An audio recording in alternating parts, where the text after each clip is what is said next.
Hi friends, మీకు ఈరోజు అద్భుతమైన గుడి గురించి చూపించబోతున్నాను. ఈ గుడి చాలా చరిత్ర కలిగింది. ఇది మా ఊరు నుంచి 5 కిలోమీటర్లు ఉంటుంది. అట్లాగే నాడిపేట నుండి 10 కిలోమీటర్ల దూరంలో ఉంటుంది. చూద్దాం పదండి.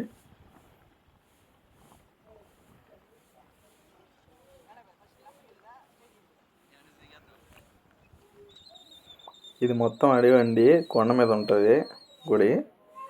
ఇదండి, ఇది ఎంట్రన్స్ గుడిది.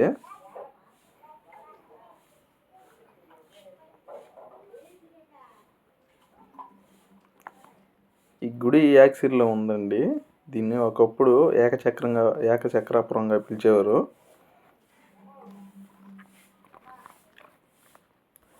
ఈ గుడికి చాలా చరిత్ర ఉందండి.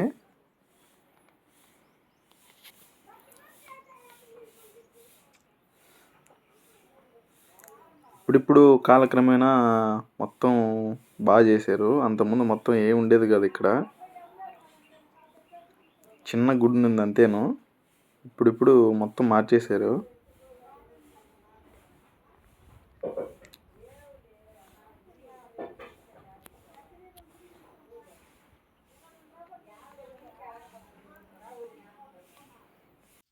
ఈ గుడి చరిత్ర కలిగిన గుడి అని చెప్పాను కదండి. దీని చరిత్ర ఏంటంటే, ఇది ఒక అడవి ప్రాంతంగా ఉండేది. ఇక్కడ బకాసురుడు అనే క్రూరమైన రాక్షసుడు నివసించేవాడు. అయితే తన ఆకలి తీర్చుకోవడానికి చుట్టుపక్కల ఉన్న ఊర్లోని మనుషుల్ని అట్లాగే జంతువుల్ని చంపి తినేవాడు. అయితే అప్పుడే వనవాసంలో ఉన్న పాండవులు అక్కడ ఆగారు. అలా చంపి తింటూ ఉండగా చుట్టుపక్కల ఉన్న 5 గ్రామాల వారు ఒక ఒప్పందానికి వస్తారు. ఏంటంటే, రోజుకొక బండెడు అన్నం, అట్లాగే ఇంటికి ఒక మనిషిని పంపిస్తామని. అయితే ఒకరోజు పాండవులు దీన్ని తట్టుకోలేక భీముడు వెళ్ళి బకాసురుణ్ణి సంహరిస్తాడు. అయితే బకాసురుణ్ణి చంపిన దానికి పరిహారంగా భీముడు ఇక్కడ ఒక శివలింగాన్ని ప్రతిష్ఠిస్తాడు. ఇది ఈ గుడి యొక్క చరిత్ర.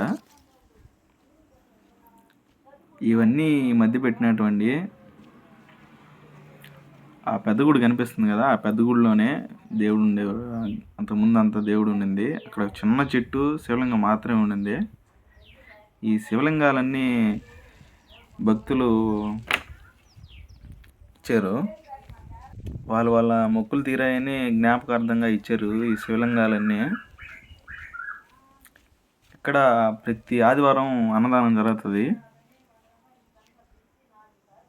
దాన్ని చూడండి ఎన్ని శివలింగాలు ఉన్నాయో.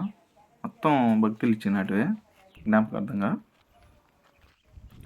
ఇది వచ్చేసి బావండి.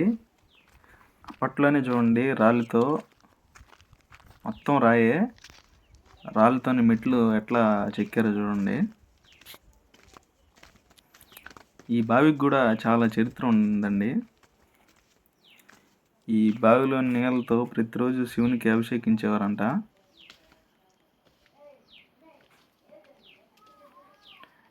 ఇప్పుడు ఇక్కడ షూటింగ్లు కూడా తీస్తున్నారండి. అదండి, మొన్నే షూటింగ్ జరిగింది. అక్కడ కనిపిస్తుంది కదా, అక్కడే షూటింగ్ జరిగింది మొన్న.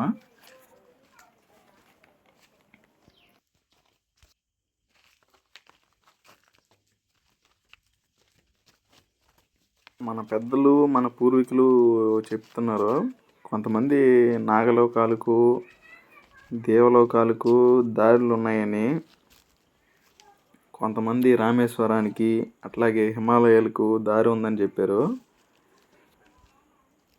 అయితే వాళ్ళ మాటలకు తగ్గట్టు ఈ బావి నుండి వింత వింత శబ్దాలు వస్తూ ఉండేవని చెప్పారు.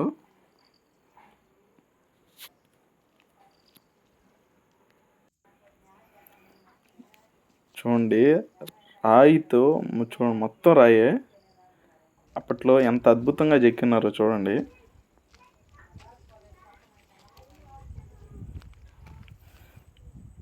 ఇక్కడ ఒక పెద్ద చెట్టు కూడా ఉండేది. ఆ చెట్టు తీయేసినట్టున్నారు.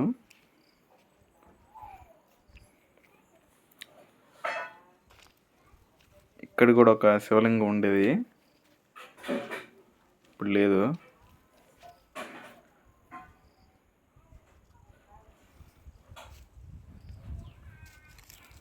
అమ్మవారు ఉన్నారు. ఇదండి, ఇదే మన బకాసురుడికి నివాసమైన స్థలం. చూద్దాం రండి.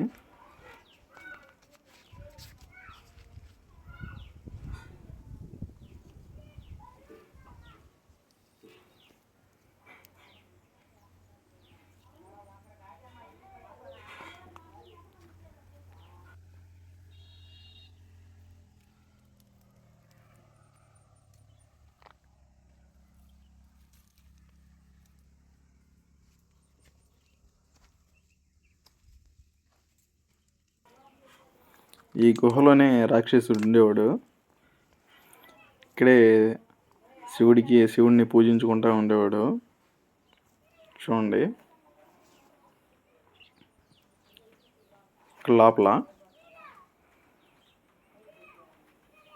అక్కడ లోపల ఉండేవాడంట.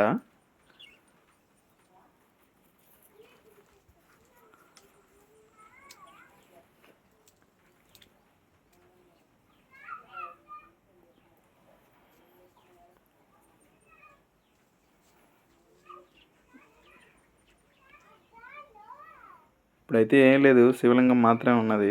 ఇది కూడా చిన్న శివలింగం, కొత్తగా పెట్టినట్టున్నారు. అంతకుముందు చిన్నది ఒకటి ఉండేది.